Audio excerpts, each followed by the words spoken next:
Hello my dear चैम्स। तो कैसे हैं आप? आई होप यार ठीक ठाक होगे। तो यार बच्चों, ये हमारा जावा ट्यूटोरियल का सेकंड वीडियो है। और जावा ट्यूटोरियल के फर्स्ट वीडियो में हमने सीखा था हमारा फर्स्ट जावा प्रोग्राम लिखने का। तो यार बच्चों, इसी के साथ साथ इस जावा ट्यूटोरियल को आगे बढ़ाते हुए हम आज सीखने वाले हैं getting user input from user. यानी कि बच्चों, हम सीखेंगे कि यूज़र से किस प्रकार से इनपुट लिया जाता है जावा के अंदर। तो यार पिछली वीडियो में मैंने एक वीडियो रिकॉर्ड की थी। ये ए पावर सॉफ्ट नाम के एक सॉफ्टवेयर है, उससे मैंने वीडियो रिकॉर्ड की थी। लेकिन यार क्वालिटी कुछ ठीक से निकल के नहीं आई थी, और इसी के साथ साथ ऑडियो क्वालिटी भी ठीक नहीं आई थी। तो अभी मैंने बच्चों ये OBS सॉफ्टवेयर इंस्टॉल किया है। OBS रिकॉर्डिंग नाम है इसका। तो आप मुझे बताइए कि क्वालिटी इंप्रूव हुई है या फिर नहीं हुई है। देखो यार, वीडियो क्वालिटी तो डेफिनेटली इंप्रूव हुई होगी, लेकिन मुझे नहीं पता कि अभी ऑडियो क्वालिटी आपको कैसी सुनाई दे रही है। आई होप, बस मैं आशा करता हूँ कि ऑडियो क्वालिटी अच्छी ही आए। लेकिन अगर कुछ 19 होता है तो कंसिडर ज़रूर आपको करना पड़ेगा, ठीक है। तो यार देखिए, पिछले वीडियो का हम अभी थोड़ा सा रिकॉल कर लेते हैं कि हमने क्या क्या पढ़ा था। उसके बाद बच्चों हम पढ़ेंगे गेटिंग यूज़र इनपुट, यानी कि हम यूज़र से किस प्रकार इनपुट ले सकते हैं। तो यार देखो, ये था पैकेज हमारा। पैकेज का नाम था com.company। तो मैंने आपको बताया था कि पैकेजेस के अंदर मल्टीपल क्लासेस होती है। तो क्लास बनाने के लिए यहाँ पर उस पैकेज को हमें इंपोर्ट कराना पड़ता है। पैकेज इंपोर्ट करवाने के लिए पैकेज com.company पैकेज लिखना पड़ेगा और पैकेज का नाम लिखना पड़ेगा, ठीक है। साथ ही साथ बच्चों, यहाँ पर एक क्लास रहेगी, क्योंकि everything in Java is written in a class, ठीक है। तो यहाँ पर हमारी क्लास है फर्स्ट जावा प्रोग्राम नाम से, और उसी के साथ साथ जो क्लास का नाम रहेगा वही यहाँ पर फाइल का भी हमारा नाम रहेगा। आप यहाँ पर देख सकते हैं। उसके साथ बच्चों, हमारा एक ड्राइवर प्रोग्राम होता है, जो मेन प्रोग्राम होता है। जो मेन ड्राइवर प्रोग्राम होता है किसी भी प्रोग्रामिंग लैंग्वेज का, वो होता है मेन फंक्शन। तो ये है हमारा मेन फंक्शन। इसका नाम है public static void main string args. ये स्ट्रिंग आर्ग बच्चों, ये कमांड लाइन आर्गूमेंट्स है। और साथ ही साथ बच्चों, मेन जो है फंक्शन का नाम है, वॉइड है उसका रिटर्न टाइप है, यानी कि ये कुछ भी रिटर्न नहीं करेगा, नल वैल्यू रिटर्न करेगा। स्टैटिक का मतलब क्या होता है बच्चों? अगर किसी क्लास के अंदर कोई भी फंक्शन लिखा हुआ है, तो उस फंक्शन को हमें उसका ऑब्जेक्ट बनाकर उसको इम्प्लीमेंट करना पड़ेगा, तब जाकर बच्चों वो फंक्शन जो है इम्प्लीमेंट होगा। फॉर एग्जांपल देखिए, ये जो फंक्शन है ये फर्स्ट जावा प्रोग्राम नाम के क्लास के अंदर है। तो अगर इसको मुझे कॉल करना है या फिर इम्प्लीमेंट करना है, तो मुझे कुछ इस प्रकार से सिंटेक्स लिखना पड़ेगा। फर्स्ट जावा प्रोग्राम, इसका नाम दिया, उसके बाद इसका एक ऑब्जेक्ट बनाना पड़ेगा OBJ नाम से, कुछ भी नाम दे सकते हैं, and equals to new first Java program. तो यहाँ पर हमने इस क्लास का एक ऑब्जेक्ट बना लिया। और अगर ये स्टैटिक नहीं होता तो यहाँ पर इसे हमें एक्सप्लिसिटली कॉल करना पड़ता है। किस प्रकार से? OBJ और एक कीवर्ड है डॉट एंड मेन। ये देखिए, मुझे सजेशन दे दिया है। लेकिन ये बच्चों, ये सिंटेक्स जो है जावा के अंदर अलाउड नहीं है। हम मेन फंक्शन को यहाँ पर कॉल नहीं कर सकते हैं। तो यहाँ पर मैंने आपको केवल एक एग्जांपल दिया कि अगर ये स्टैटिक कीवर्ड का हम यूज़ क्यों करते हैं, क्योंकि किसी भी फंक्शन को बिना क्लास के ऑब्जेक्ट बनाए अगर हमें कॉल करवाना है, तो यार बच्चों यहाँ पर हम स्टैटिक कीवर्ड का इस्तेमाल यहाँ पर हमें करना पड़ेगा। जैसे हमने इसे स्टैटिक बना दिया, तो ये जो है ऑब्जेक्ट से ना जुड़ते हुए डायरेक्टली क्लास से जुड़ेगा, और जैसे ही फंक्शन रन होगा, जैसे प्रोग्राम रन होगा, ये फंक्शन ऑटोमेटिकली इम्प्लीमेंट हो जाएगा। तो यार बच्चों, आई होप क्या आप यहाँ पर समझ चुके होंगे। तो यार देखो, यहाँ पर आपने एक नई चीज़ सीखी कि किसी भी क्लास का ऑब्जेक्ट किस प्रकार से हम बना सकते हैं। तो यार देखिए, जावा के अंदर किसी भी क्लास का ऑब्जेक्ट बनाने के लिए पहले उस क्लास का नाम लिखेंगे, फिर ऑब्जेक्ट का नाम लिखेंगे, जिस भी नाम से आपको ऑब्जेक्ट बनाना है। इसे हम यूजुअली रेफरेंस कहते हैं। तो रेफरेंस देंगे यहाँ पर, और उसके बाद इक्वल करके न्यू यहाँ पर कीवर्ड लिखेंगे, एंड देन अगेन बच्चों क्लास का नाम लिखना पड़ेगा, और ओपन ब्रैकेट और क्लोज ब्रैकेट।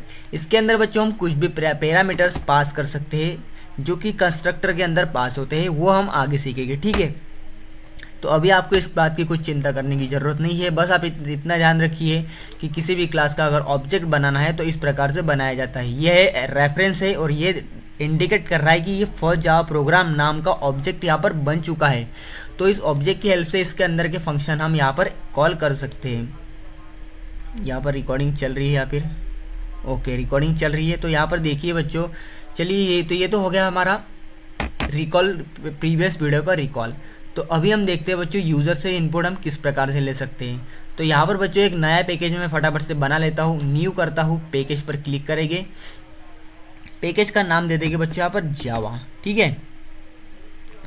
जावा कोर्स दे देता हूँ मैं, जावा COURS, ठीक है। कोर्स स्पेलिंग सही है या नहीं, सॉरी। जैसे मैं यहाँ पर जावा कोर्स दूंगा, यहाँ पर देखिए ये एक पैकेज बनकर आ गया। तो इसी पर मैं राइट क्लिक करता हूँ और पैकेज के अंदर जैसा मैंने आपको बताया था क्लासेस बनती है, यहाँ पर मैं क्लास दे देता हूँ और लिखता हूँ यहाँ पर यूज़र इनपुट, ठीक है। और यहाँ पर इसको कैमल केस में कर देता हूँ, यूज़र इनपुट, इंटर करता हूँ, क्लास बन गई है। और जैसे कि मैंने आपको बताया था कि जो नाम से हमारी, एक सेकेंड, जो नाम से हम फाइल बनाते हैं उसी नाम से यहाँ पर क्लास बन के आ जाती है। और यहाँ पर देखिए पैकेज भी इंपोर्ट ऑटोमेटिकली हो गया है कि जावा कोर्स नाम के पैकेज के अंदर यूज़र इनपुट नाम की क्लास है। तो देखा और बच्चा, अगर आपने मेरा प्रीवियस वीडियो देखा होगा तो मैंने आपको बताया था कि जावा के अंदर इनपुट लेने के लिए यूज़र से हमें क्लास इंपोर्ट करवानी पड़ती है और वो क्लास का नाम है बच्चों स्कैनर क्लास। आप अभी के लिए इतना ध्यान रखिए कि वो क्लास का नाम है स्कैनर क्लास। जावा के अंदर किसी भी चीज़ के से अगर यूज़र से इनपुट लेना है तो उसके लिए हमें स्कैनर क्लास का यूज़ करना पड़ता है।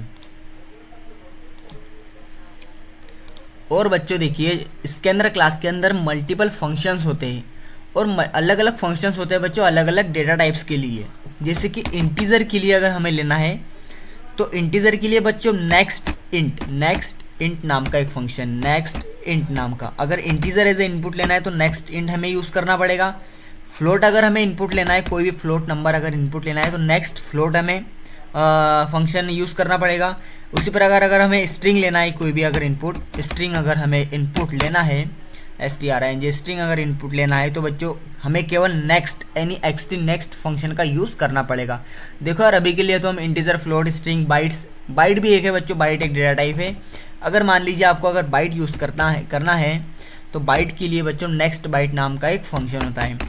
तो यही बच्चों हम क्या डेटा टाइप्स अभी फ़िलहाल में यूज़ करेंगे हमारे यूज़र से इनपुट लेने के लिए। तो चलिए प्रोग्राम को आगे बढ़ाते हैं। जैसे मैंने यहाँ पर PSVM लिखूँगा तो एक मेन फंक्शन हमारा इंपोर्ट हो जाएगा, यानी कि मेन फंक्शन ऑटोमेटिकली यहाँ पर लिखा जाएगा। और फॉर एग्जांपल आपको मैं बता देता हूँ, अगर सिस्टम SOUT साउट करूँगा तो यहाँ पर एक सेकेंड क्या कर दिया मैंने, अगर साउट अगर मैं यहाँ पर करता हूँ तो इसके अंदर मैं अगर कुछ भी लिखूँगा तो ये प्रिंट कर देगा हमें, ठीक है।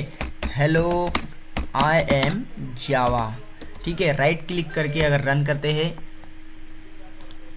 तो नो सरप्राइजेस, यहाँ hello I am Java print होना चाहिए। फर्स्ट टाइम अगर ये रन हो रहा है तो थोड़ा सा टाइम जरूर लेगा। तो यहाँ पर आप देख सकते हैं बच्चों, यहाँ पर लिख के आ गया है हेलो आई एम जावा। तो यार देखिए हम एक प्रोग्राम बनाते हैं, दो इंटीजर यूज़र से हम इनपुट लेंगे और उन दोनों इंटीजर को बच्चों हम क्या करेंगे, प्लस करवाएंगे, ठीक है। दो इंटीजर को इनपुट लेकर हम प्लस करवाएंगे, सिंपल सा एक प्रोग्राम बनाएंगे, ठीक है।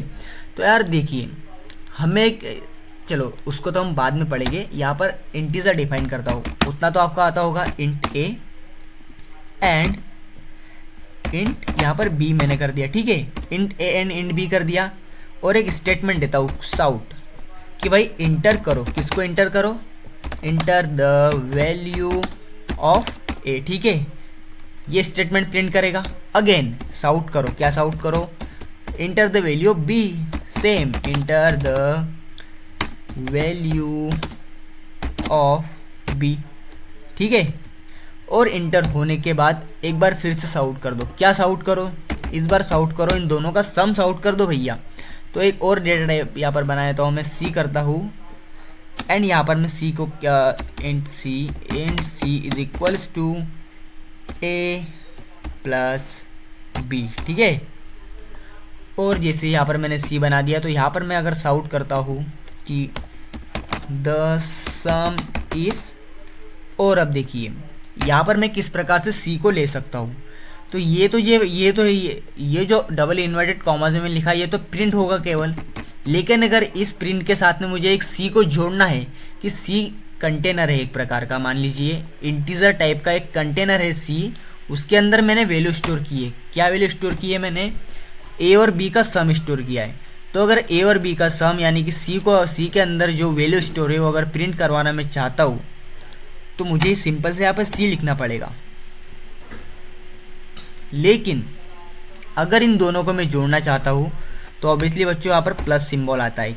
ये प्लस सिंबल अगर आप यूज़ करते हो तो ये जो स्ट्रिंग है द सम इज़ वाली, ये सी के साथ जुड़ जाएगी और यहाँ पर हमें प्रिंट हो जाएगा, सी के अंदर जो भी वैल्यू होगी वो सारी प्रिंट हो जाएगी। ठीक है, तो अभी हम देखते हैं कि ए और बी को हम यूज़र से किस प्रकार से इनपुट ले सकते हैं। ठीक है, तो सबसे पहले हमको एक स्कैनर क्लास को इंपोर्ट करवाना पड़ेगा। ठीक है, तो यहाँ पर मैं सिंपल यहाँ पर इंपोर्ट स्टेटमेंट लिखता हूँ।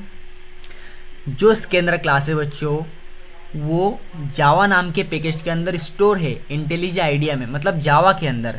ठीक है, और जावा नाम के पैकेज के अंदर ही बच्चों यूटिल नाम की एक क्लास है, सॉरी जावा एक लाइब्रेरी है बच्चों। जावा नाम की लाइब्रेरी के अंदर यूटिल नाम का एक पैकेज है और उस पैकेज के अंदर बच्चों स्कैनर नाम की क्लास स्टोर है। जैसे कि मैंने आपको बताया था कि पैकेजेस के अंदर क्लासेस स्टोर होती है और हमने जावा प्रोग्रामिंग नाम का एक प्रोजेक्ट बनाया था, उसको आप बच्चों यहाँ पर लाइब्रेरी भी समझ सकते हो। तो उसी प्रकार बच्चों यहाँ पर जावा नाम की लाइब्रेरी है, उसके अंदर यूटिल नाम का पैकेज है और स्कैनर नाम की क्लास यूटिल नाम के पैकेज में है। तो अगर जावा नाम के पैकेज में से हम जावा नाम की लाइब्रेरी में से हमें यूटिल नाम का पैकेज एक्सेस करना है तो सबसे पहले लिखना पड़ेगा जावा, डॉट ऑपरेटर लगाएंगे, यूटिल लिखेंगे, डॉट ऑपरेटर लगाएंगे, स्कैनर लिखेंगे, तो ऑटोमेटिकली बच्चों स्कैनर क्लास हमारी आ जाएगी हमारे प्रोग्राम में यूज़ करने के लिए। अब जैसे मैंने आपको बताया था कि कोई भी क्लास का हमें फंक्शन यूज़ करने के लिए उसके ऑब्जेक्ट बनाने पड़ते हैं, तो फटाफट से इसका भी ऑब्जेक्ट बनाए थे बच्चों। आपको सिंटेक्स तो ऑब्वियसली पता ही होगा। स्कैनर एससी ऑब्जेक्ट का नाम है, आप कोई भी नाम यहाँ पर देख सकते हैं। उसके बाद आपको बताया बच्चों इक्वल लगाना है और न्यू स्कैनर कर देना है। ठीक है, अब यहाँ पर इसका किस्सा ख़त्म नहीं होता है। देखिए यार, यूज़र से इनपुट लेने के लिए स्टैंडर्ड इनपुट स्ट्रीम की हमें ज़रूरत होती है। तो सिंपल बच्चों स्टैंडर्ड इनपुट स्ट्रीम हमें यहाँ पर ऐड करवानी है। स्टैंडर्ड इनपुट स्ट्रीम क्या है? System dot in. देखो यार, सिस्टम ही सिस्टम चल रहा है हर जगह, बस इधर बिग बॉस में भी सिस्टम चल रहा है और यहाँ पर भी हर जगह सिस्टम ही चल रहा है। आपको सिस्टम बहुत जगह देखने को मिलेगा जावा के अंदर भी। तो यार ये सिस्टम डॉट इन, अगर आपको डाउट आ रहा है कि ये हमने क्यों लगाया है, तो देखो यार, system dot in is use for taking input from standard input stream. Standard input stream होती है जावा के अंदर, तो ये सिस्टम डॉट इन हेल्प करता है स्टैंडर्ड इनपुट स्ट्रीम से कि भाई यूज़र से तुम इनपुट लो। ठीक है, बस आप अभी के लिए इतना ही समझ लीजिए। आप चाहो तो यार बच्चों इसको याद भी कर सकते हो, कोई दिक्कत वाली बात इसमें नहीं है, क्योंकि समझने ऐसा कुछ ज़्यादा है नहीं इसमें, लेकिन फिर भी मैंने आपको सारी चीज़ें बिल्कुल क्लियर तरीके से बता रहा हूँ। देखो यार, इसके अंदर क्लास है, उसका ऑब्जेक्ट कुछ इस प्रकार से सिंटेक्स से बनता है जावा के अंदर। ठीक है, अब देखिए, मैंने आपको और एक बात बताई थी कि अगर इंटीजर इनपुट लेना है तो नेक्स्ट इंट नाम का फंक्शन लिखना पड़ेगा। ठीक है, तो यहाँ पर हम सिंपल ऐसा करेंगे या तो हम इसको इक्वल करके भी कर सकते हैं, लेकिन अगर ऐसा नहीं करना है तो यहाँ पर एक ए लिखिए, ए इक्वल्स टू SC। देखो फंक्शन को कॉल करना है तो मैंने कैसा बताया था, ऑब्जेक्ट का नाम डॉट ऑपरेटर फंक्शन का नाम, या ऑब्जेक्ट का नाम लिखा मैंने, डॉट ऑपरेटर लगाया। देखो मुझे सजेशन दे दिया यहाँ पर जावा इंटेलिजेंट आइडिया ने, नेक्स्ट इंट मुझे करना है। नेक्स्ट इंट जैसे ही करूँगा बच्चों, जो इंटीजर हमारा एज अ इनपुट ले लेगा। ये फंक्शन बच्चों यहाँ पर, ये फंक्शन के अंदर सारी चीज़ें ऑलरेडी डिफाइंड है कि ये इंटीजर एज अ इनपुट ले सके। और ये फंक्शन कहाँ पे डिफाइन है बच्चों? ये फंक्शन हमारी स्कैनर क्लास के अंदर ऑलरेडी डिफाइन है, जिसको हम यूज़ कर सकते हैं फ्रीली। तो देखिए यहाँ पर एक एरर आ रहा है, देखो सेमी कॉलन लगाना मस्ट होता है, सेमी कॉलन आपको ज़रूर लगाना पड़ेगा। देखो एरर चला गया है, ये तो सजेशन है, ये ज़्यादा कुछ नहीं, ये सजेशन है। अगर लाल निशान रहा तो एरर आता है, देखिए लाल आ जाएगा, इसका मतलब एरर है। तो सेमी कॉलन लगा दीजिए, आपका एरर चला जाएगा। उसी प्रकार बी के लिए भी हम करेंगे SC डॉट नेक्स्ट इंट।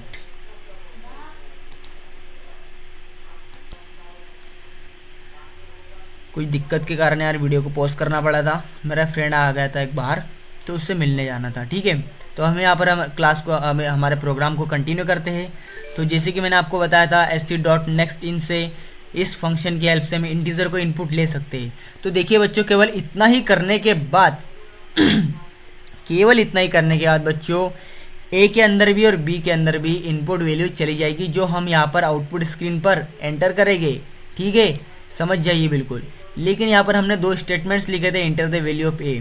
तो इसका क्या फ़ायदा, देखिए यार, इसको यहाँ से कॉपी करिए, सिंपल कट कर लीजिए, यहाँ पर इसको पेस्ट कर लीजिए। मतलब जैसे ही यहाँ पर ये हमारी एक अच्छे तरीके से दिखने के लिए प्रोग्राम को बस, क्योंकि इंटर द वैल्यू ऑफ ए ऐसा प्रिंट होगा पहले, फिर हम जब ए की वैल्यू इंटर करेंगे जो ए के अंदर स्टोर होगी, कि किस प्रकार स्टोर होगी, sc.next int के हेल्प से। ठीक है, और उसी प्रकार बच्चों यहाँ पर अगेन इस वैल्यू के अंदर, इसके अंदर वैल्यू स्टोर होने के बाद में और एक स्टेटमेंट प्रिंट होगा हमारे आउटपुट स्क्रीन पर कि enter the value of B, enter the value of B. तो यहाँ पर जो बी के लिए स्टेटमेंट लिखा है हमने कि इनपुट ले भाई तू, उसको भी हम यहाँ पर पेस्ट कर देंगे। ठीक है, आई होप कि आप लोगों को अच्छी तरीके से समझ में आ रही हो बातें, क्योंकि यार एकदम सिंपल वे में आपको समझा रहा हूँ। तो यहाँ पर आप देखिए बच्चों, ए की वैल्यू भी हमने इनपुट ले ली, ये ए की वैल्यू यहाँ पर ली, यहाँ पर हमने बी की वैल्यू भी एज ए इनपुट ले ली। तो ये करेगा क्या, ये करेगा हमने, क्योंकि सम लिखा था यहाँ पर, देखिए सी करेगा, सी के अंदर स्टोर हो जाएगा ए प्लस बी, और हम यहाँ पर सिंपल बच्चों सी को प्रिंट करवा देंगे। तो देखते हैं प्रोग्राम हमारा अच्छे तरीके से चल पाता है या फिर नहीं चल पाता है। ये क्या बता रहा है, initialize variable B equals to 0 क्यों बता रहा है, पता नहीं यार, देखते हैं। आई होप सो कि एरर ना आए बस।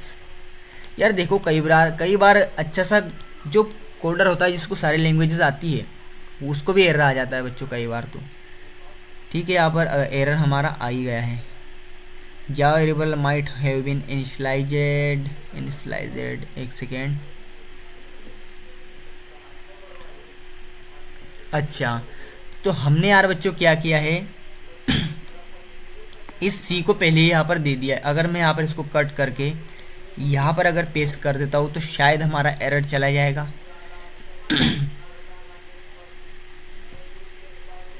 देखिए यार एरर चला गया। अभी मैं आपको बताता हूँ कि एरर क्यों आया था। तो यार देखिए, हमने इस सी को मतलब यहाँ पर एक स्टेटमेंट प्रिंट करवाया था कि int c is equals to a plus B, int c is equals to a plus B. लेकिन यार ए और बी को हमने इनिशियलाइज ही नहीं किया था ना, ए और बी को तो हमने यहाँ पर नीचे इनिशियलाइज किया, तो यार ये प्लस किसको करेगा, तो इसीलिए यहाँ पर एरर आ रहा था। सिंपल बच्चों, कुछ नहीं करना है, इसको यहाँ से कट कर दीजिए और यहाँ पर जब हम इनिशियलाइज करेंगे आउटपुट स्क्रीन पर, उसके बाद इसको यहाँ पर पेस्ट कर दीजिए। तो ये क्या करेगा, सी को बाद में प्लस, ए को और बी को बाद में प्लस करेगा और सी के अंदर स्टोर कर देगा और उसके बाद यहाँ पर प्रिंट करेगा। तो यार देखो सिंटेक्स मैटर करता है, अच्छी तरीके से लिखोगे तो आपका कोड रन होगा। देखिए यार सिंटेक्स मतलब बिल्कुल सही था, लेकिन बस इतना हुआ था कि इसको मैंने ऊपर लिख दिया था तो एरर मेरा आ गया था। तो देखिए यहाँ पर 10 में देता हूँ, सिंपल वैल्यू देता हूँ, अगेन यहाँ पर 10 ही देता हूँ कि आपको समझ में आ सके। तो यहाँ पर देखिए the sum is 20 and we had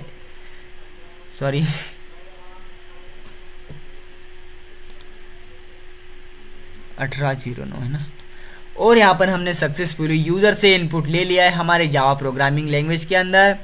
तो यार देखिए एकदम सिंपल वे में समझाता हूँ। Import Java dot यूटिल dot scanner, scanner नाम की क्लास इंपोर्ट करवानी पड़ती है। क्योंकि ऐसा क्यों लिखना पड़ता है, क्योंकि इस स्कैनर क्लास के अंदर यहाँ पर नेक्स्ट इंट फंक्शन हमारा मौजूद है जो कि हमें इनपुट लेने में मदद कर रहा है, इसीलिए स्कैनर क्लास को लेना पड़ा। और यहाँ पर यूटिल इसके लिए लिखना पड़ा क्योंकि यूटिल नाम के पैकेज के अंदर ये स्कैनर क्लास स्टोर है। और यहाँ पर जावा इसके लिए लिखना पड़ा क्योंकि जावा नाम की लाइब्रेरी के अंदर यूटिल नाम का पैकेज स्टोर है। तो यार देखिए जावा लाइब्रेरी है, यूटिल पैकेज है, स्कैनर क्लास है, स्कैनर क्लास की ये फंक्शंस है जिसकी हेल्प से हम यहाँ पर इंटीजर एज अ इनपुट ले पा रहे हैं। तो यहाँ पर देखिए इसके अंदर मल्टीपल फंक्शंस हो सकते हैं। यहाँ पर तो मैंने एक नेक्स्ट इंट के बारे में बात किया। अगर आप फ्लोट एज ए इनपुट लेना चाहते हो तो यहाँ पर नेक्स्ट फ्लोट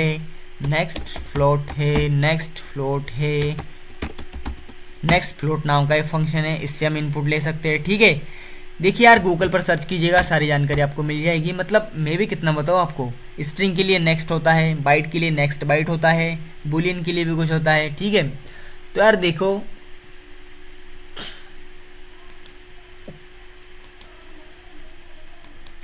तो यार ठीक है, आई होप कि आप लोगों को मैंने बहुत सारी जानकारी आज की इस वीडियो के अंदर दे दी और वीडियो भी थोड़ा ज़्यादा ही लंबा हो चुका है। तो इस वीडियो को यहीं पर हम एंड कर लेते हैं कि आई होप कि अगर आपको यूज़र से इनपुट लेना आ गया होगा जावा के अंदर। और अगर आपको वीडियो हमारी पसंद आती है तो वीडियो को लाइक कर दीजिए। चैनल पर अगर आप नए हो तो चैनल को जरूर सब्सक्राइब कर दीजिए। मैं आपसे मिलता हूँ अगली वीडियो में किसी और नए टॉपिक के साथ में, तब तक के लिए बाय।